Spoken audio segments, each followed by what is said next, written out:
Qarang. Tahoratxonani o'zi bir san'at, bir bog' kabi. Gap yo'q. Ha?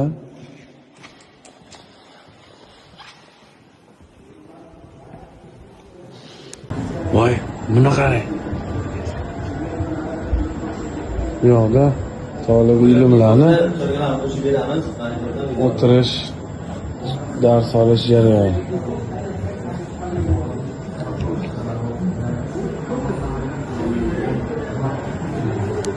Hozir bitta narsa ko'rsataman.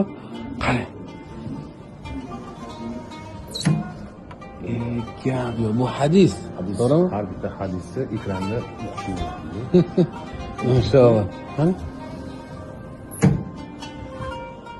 Qarang. Har bitta hadisda shunday qilib qo'yilgan ekan. Har xil tilda. 1200 ta hadis bor. 1200 ta boplashibdi. Bunaqa texnologiyani ko'rganmisiz? Eng oxirgi zamonaviy texnologiyada shunaqa muzey ham qilishibdi. Shu darajada katta joy. Maşallah. Mana ko'rinish. Qani? Qo'lingizda qizingiz.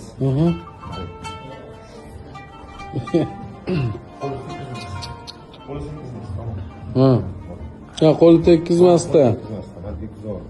Yo'q. Yo'q.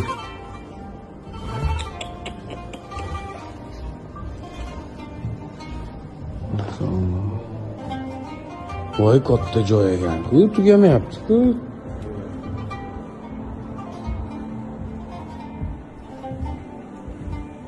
Mana shu yerga o'tirib, yurtsak bo'ladi.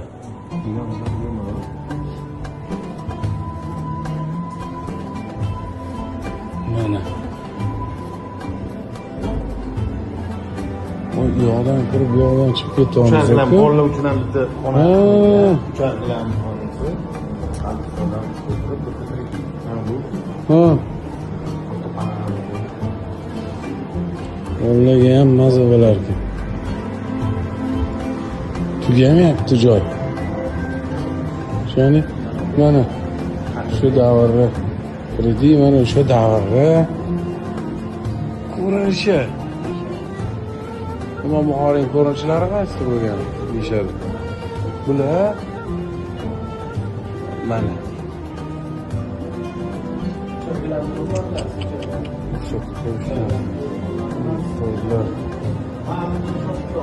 qarang, u joyga qancha pul ketganini hisoblab deyga yetib bo'lmaydi, chunki hisobsiz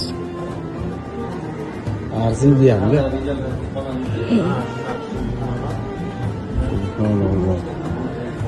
Voy, bu yoqda yana bir boshqa bola.